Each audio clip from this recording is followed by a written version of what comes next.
Imagine you're sitting in a quiet living room late at night, the glow of a single lamp casting long shadows across faded velvet chairs. At 94 years old, Claire Trevor's closest friend leans in and whispers a secret so shocking you'll wonder how Hollywood kept it under wraps for decades.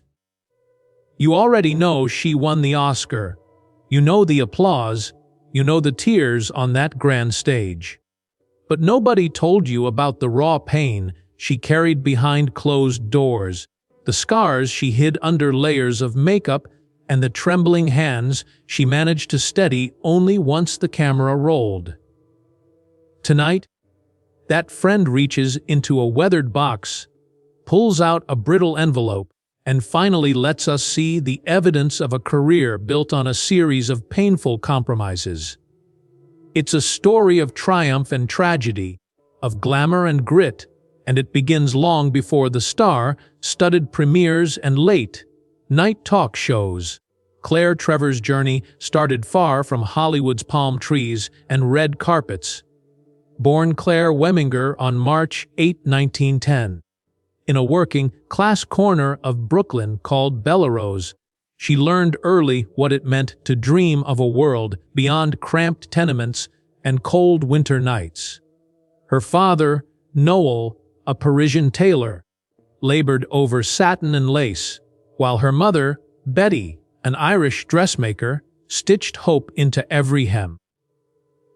When the Great Depression cut their income in half, the family packed their meager belongings and moved to Larchmont, Westchester County, a playground for the wealthy, but a glaring reminder of everything they lacked. Young Claire felt like an outsider among girls wearing silk ribbons and polished shoes. Still, she watched them closely, imitating their manners until she knew exactly how to speak, exactly where to place her gaze, exactly how to mask every worry churning behind her bright green eyes. That early lesson in mimicry would later become her most formidable acting tool. At just 11 years old, she stepped onto a school stage wearing borrowed clothes and the weight of unspoken family struggles. The moment she opened her mouth, the audience heard more than a child reciting lines. They heard promise. By 18, a local speaking contest that awarded $15, the equivalent of over $200 today, became her ticket out of anonymity. Not only did she win the money, she won validation someone believed. She belonged in a world far bigger than her Brooklyn blocks. Columbia University opened its doors, but textbooks weren't her calling, the stage was. 6 months later, she left academia for the American Academy of Dramatic Arts, risking everything on a single ambition: to become someone people couldn't ignore. Money was always tight. 12-hour waits at Tony's in Greenwich Village, nights sleeping with her bullets, of thirsting stomach knotted, but every sacrifice cemented her resolve. By 1929, silent films were dying and sound was king. Claire plunged headfirst into voice training and scene study, discovering how a breathless pause or a single glance could speak volumes. Summer Stock Theater in Michigan granted her first taste of professional work, and every rejected role, every critique from a stern director, honed her determination. Then came Broadway in 1932. Whistling in the Dark announced her arrival, but it was only a prelude. Backstage, she rubbed shoulders with stars who made her feel small, but she refused to stay in the wings. When she served Charlie Chaplin in disguise one fateful night, she asked for advice and got 3 words she never forgot: "Timing is everything." That line would echo through her entire career, shaping each calculated move and each daring risk. By 1933, radio's golden age delivered her voice into millions of homes. Playing Mary Sullivan in The Road of Life, She moved listeners to tears and earned sponsor endorsements that paid in both dollars and reputation. Warner Brothers talent scout Ben Kalmanson heard her from his car radio and, within 24 hours, tracked her down for a screen test. Hollywood's front gates swung open, and at 23, Claire Trevor was officially under contract. Her first films were modest. Life in the Raw flopped, Mad Game drew polite reviews. But each role built her portfolio, each setback sharpened her instincts. Studios labeled her the hard-boiled dame, casting her as tough blondes and bad girls, even when she craved depth and nuance. She wasn't a decoration, she was a chameleon, ready to absorb any character and turn raw emotion into unforgettable scenes. Her breakthrough came in 1938 with Dead End, a gritty drama that earned her first Oscar nomination. She played a woman dying of syphilis, filmed in a painstaking recreation of East River slums, refusing makeup and calling herself dirty, until the cameras captured her truth. Legend says Humphrey Bogart was so moved he changed his own performance. Yet, behind the accolade and the studio contracts, Trevor struggled for respect. Her rewritten dialogue sparked a near mutiny with director William Wyler, but her bold stand earned her a reputation as an artist, not just an actress. By 1940, her career trajectory soared. She slapped a co-star unscripted, performed her own stunts on horseback with a broken wrist, and embraced typecasting only long enough to shatter it. When she won the Oscar in 1949 for Key Largo, the world saw her standing center stage. But only she knew about the bruise on her cheekbone and the private agony that lingered beneath her tears. Behind the applause and flashing cameras, Claire Trevor should have been sailing on a wave of triumph after her 1949 Oscar win. Instead, she returned to a world that saw only her smile, never the bruise on her cheek. In Raw Deal she bared her injuries, yet to the public she was the glamorous starlet, not the woman who had suffered a prop slap gone wrong. On set, she nursed pain hidden beneath layers of makeup. That single moment at the Academy Awards was both a finale and a beginning. No one realized she carried trauma into scripts, scenes, and laughs.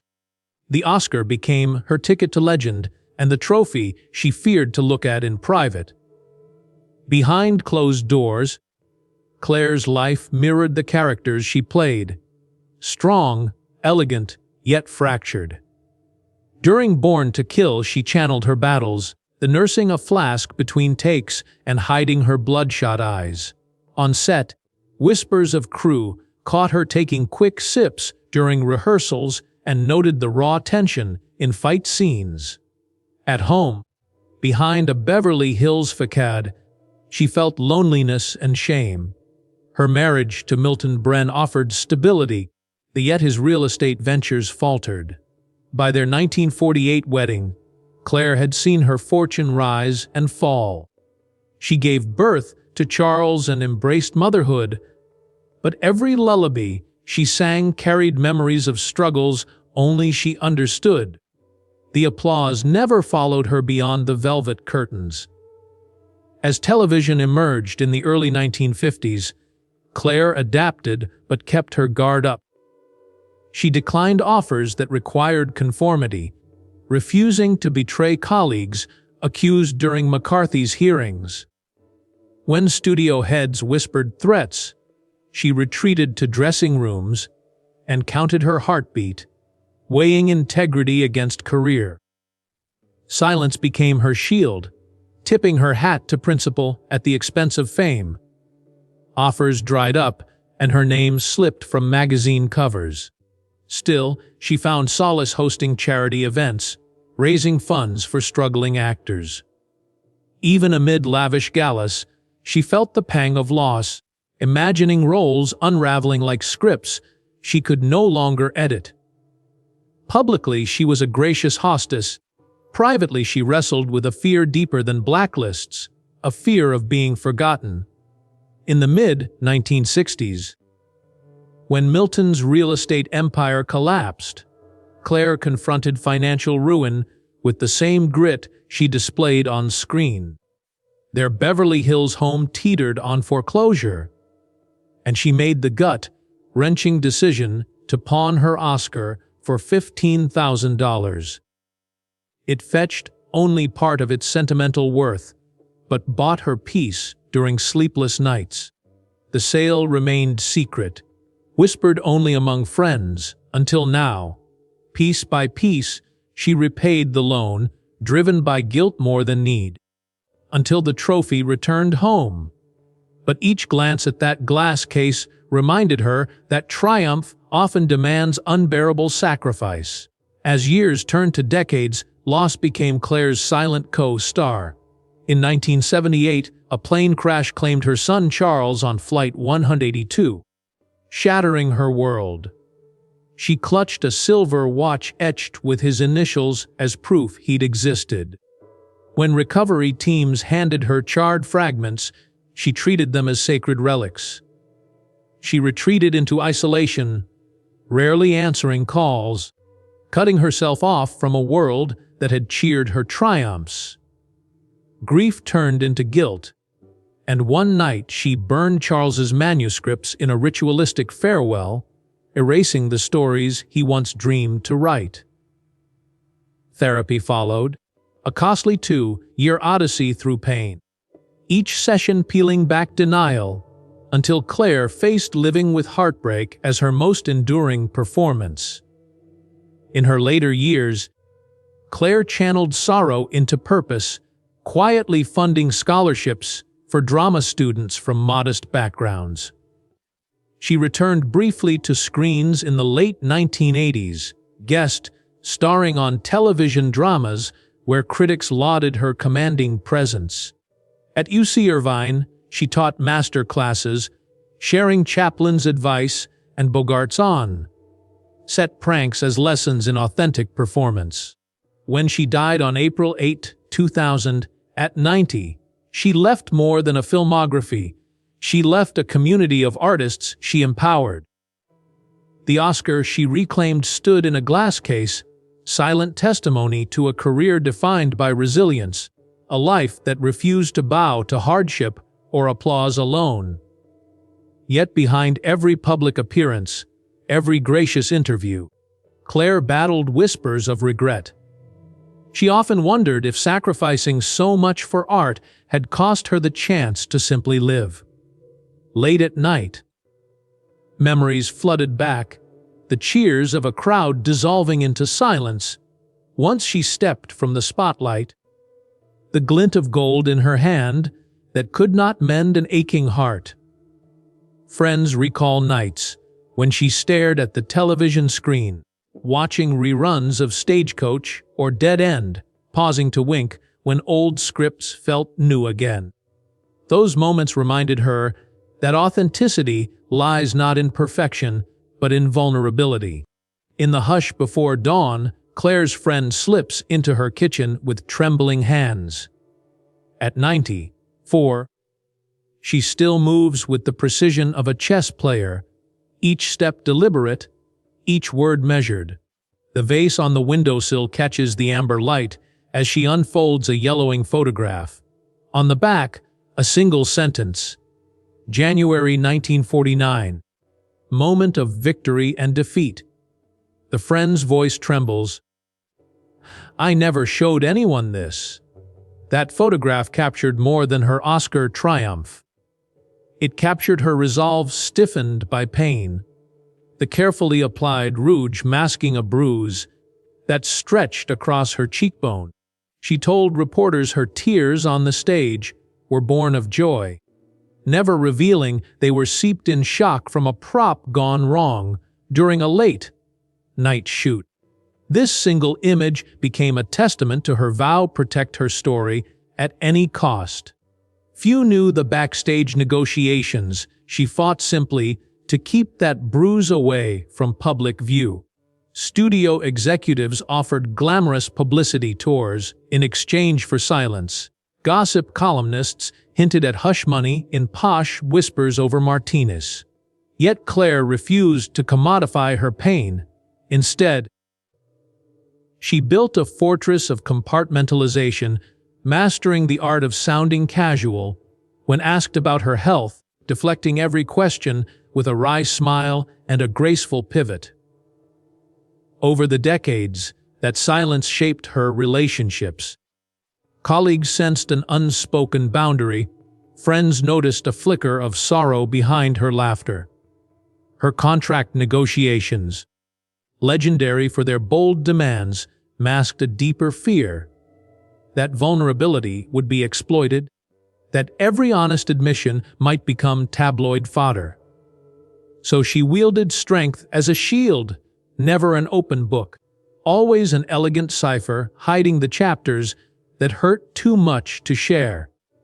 It wasn't until her friend discovered a diary tucked behind old scripts that these secrets threatened to surface. Written in a shaky hand, the entries described late nights spent scrubbing makeup off bruised skin, endless hours of restless sleep punctuated by nightmares, the hollow ache that followed every ovation. Each page bled sorrow, yet glimmered with her tenacity, a reminder that triumph often carries the weight of unseen suffering. The day she turned 94, the friend knew time was slipping away. Family heirlooms were being distributed, champagne flutes engraved with names passed to neighbors. Amid the flurry, the diary remained untouched, its significance misunderstood by those who preferred the sparkle of stories over their shade. But Claire's friend, guardian of the unvarnished truth, understood the power hidden in those pages. How a single revelation could rewrite a legend. Imagine a hush falling over a gathering of journalists as she slides those brittle papers across the polished oak table. No grand entrance, no staged press release, just a quiet invitation to lean in and listen. She speaks in measured tones, her voice soft but unwavering, guiding listeners through the darkest nights of a life lived in limelight's glare. Each anecdote lands like a feather on steel, nuanced and utterly disarming. She recounts how on the night of the Oscar ceremony, her makeup artist frantically applied a thicker coat of foundation, trying to mask the jagged purple line tracing an unspoken story. In the wings, she pressed her palm to the cold wall, centering herself before walking out into drowning applause. She tells us she clutched the statuette not as a symbol of victory, but as a lifeline. Proof that she could survive any strike meant to break her.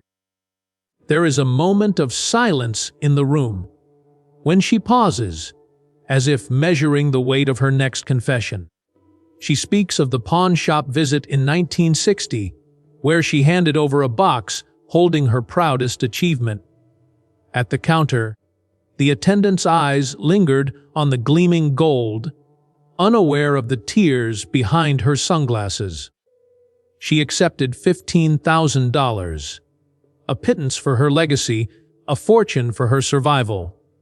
In the hush that followed, she resolved to reclaim what she had surrendered not out of shame but necessity. Over months, she repaid every penny, part performances, part silent bargaining with studio heads, part careful budgeting that stifled luxuries. The Oscar returned to its rightful pedestal, but its luster had changed. It took on the sheen of hard-won endurance, a reminder that true splendor is inseparable from scars. Now, at 94, she lays bare not just the physical blows, but the emotional ones. She speaks of the cold backstage hallways where applause turned to echoes, of moments when her reflection felt like a stranger. She admits that some nights she wondered whether the price of stardom had been too steep, whether the applause was worth the silence that followed when the lights dimmed. She invites us to remember her truth, scars, all as her legacy grows. In the weeks that followed her revelation, silence seemed to speak louder than any applause, each pause weighed with meaning, every breath a testament to endurance. Journalists scribbled notes in awe, shifting their gaze from the familiar starlet to the survivor who refused the spotlight's false promises. She sat among them, clad in a simple cashmere shawl, her emerald brooch catching the camera flash like a spotlight on her own heart. The room felt charged, as if the air had thickened with truths long kept beneath layers of lipstick and silk. Slowly, she leaned forward, her voice steady but soft, and began to trace the lines of her journey anew. She spoke of early mornings in winter studios, when the chill seeped through threadbare costumes and directors barked orders that sounded like thunder. She described the taste of burnt coffee from paper cups as she waited for make-up artists to dab concealer over swollen eyelids. She confessed that every congratulatory telegram pinched her chest, like a reminder of battles fought backstage rather than victories won on camera. And she revealed that the most relentless critic had always been her own reflection. A woman trained to give the world exactly what it wanted while concealing the toll exacted by each demanding role. She noted these memories vividly still haunted her dreams tonight. Transitioning seamlessly, she recalled the roles that demanded more than performance. Parts that bled into her daily life. The syphilis-ridden character in Dead End left marks on her soul. Every grim reflection reminded her of mortality. The radio serial that catapulted her to stardom also taught her a lesson in vulnerability, broadcasting her voice into homes where listeners wept alongside her characters' tragedies. And then there was that harrowing Western chase, where a fractured wrist pulsated with pain as she urged her horse forward, determined to finish the scene despite agonizing every muscle in her body. Each ordeal carved new layers into her craft, teaching her that authenticity thrives in vulnerability. Her resilience fascinated students at UC Irvine, where she conducted masterclasses infused with stories of on-set adversity. She recounted the time she challenged a director who dismissed her suggestions, describing how her quiet insistence changed a pivotal scene's outcome. She shared the prank wars with Humphrey Bogart, the nights spent recovering from bruises that remained hidden in promotional photos. And she talked about the letter she wrote to her younger self, urging bravery in the face of ruthless industry gatekeepers. In those lecture halls, she passed on lessons about courage, candor, and the transforming power of owning every facet of one's story. Her generosity extended to mentoring new generations. As she reflected on a life intertwined with celluloid dreams, she acknowledged the duality of fame, a gilded cage that offered adoration, yet demanded the surrender of privacy and ease. Every red carpet shimmer concealed a question she dared not voice aloud. What price would she pay to feel whole beyond the stage lights? With a measured sigh, she whispered that art had saved her, even as it nearly consumed her. Her scars, she confessed, had become her greatest asset, imbuing each line red with authenticity that no amount of training could replicate. She urged fellow artists to embrace their imperfections, to find strength in vulnerability. It was her manifesto. Critics and historians have argued about Claire Trevor's place in cinematic history, debating whether she defined an era or was defined by it. But those who witnessed her perform know that her legacy cannot be distilled to awards or box office numbers. It lives in the cracked, glass reflections of faces she inhabited, in the echo of a single gasp she coaxed from an audience, and in the courage of every performer who dared to bare their soul after hearing her story.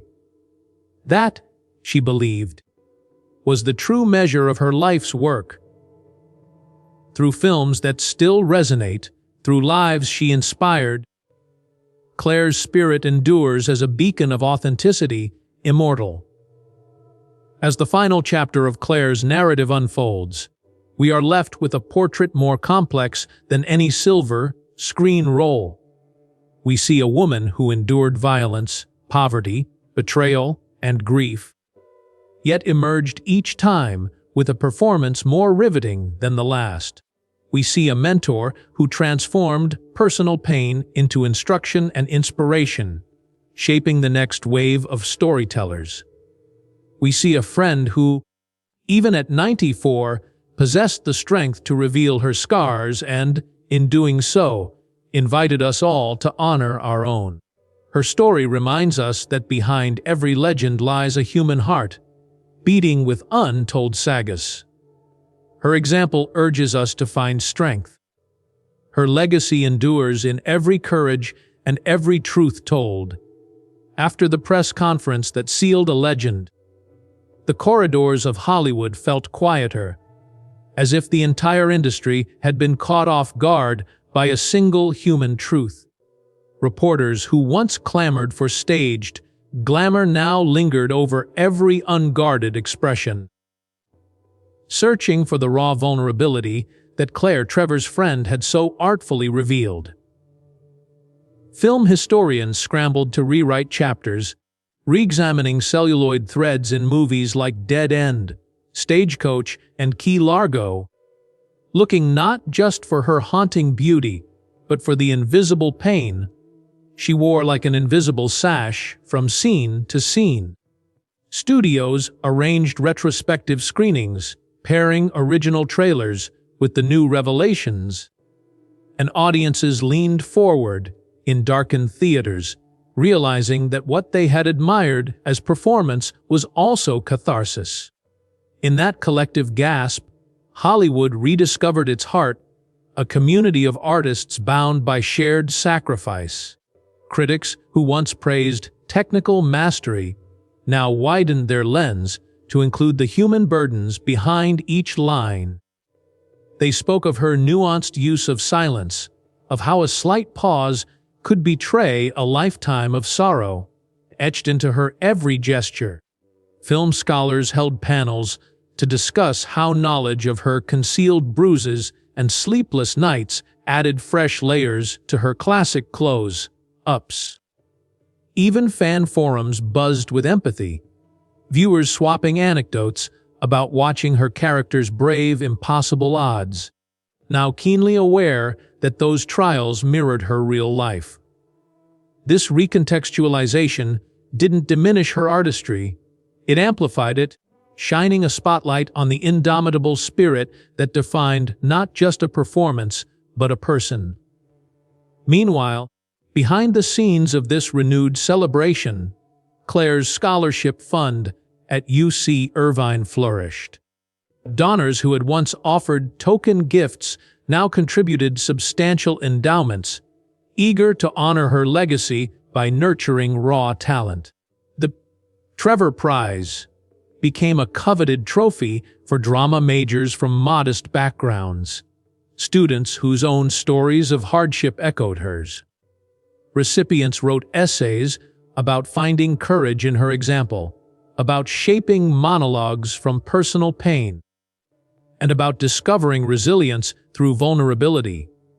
Each semester, a handful of hopeful actors stood at the podium, clutching their invitations to master classes, where Claire's own mentor notes and recording of her voice guided their training. It was as though her invisible hand still shaped performances years after her passing. Perhaps most profound was the ripple effect in new generations of actresses who traced their lineage to Claire Trevor's trailblazing stance.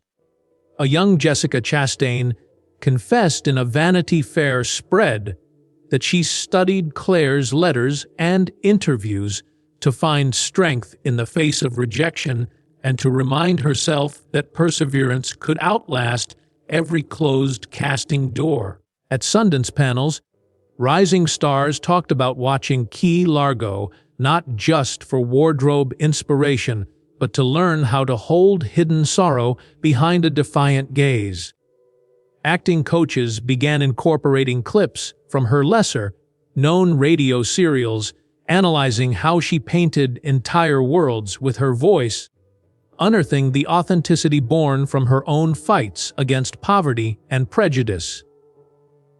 Claire's whispers of advice, carried by her friend's memory, turned into guiding mantras for performers forging new paths. Ultimately, Claire Trevor's story reminds us that every life, no matter how gilded, carries unseen chapters. Behind each red carpet step lies a history of compromise and endurance, hidden under layers of makeup and carefully crafted smiles. As viewers, our role becomes more than passive admiration. It becomes active empathy. When we recognize the humanity in our heroes, we grant ourselves permission to honor our own scars.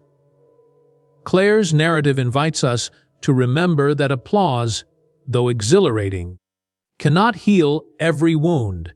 It is our own courage to reveal our vulnerabilities, our own willingness to own every shadow, that transforms hardship into art and survival into legacy. And so, the final question lingers in the hush of every screening room. What truths have we concealed for fear they will overshadow our triumphs?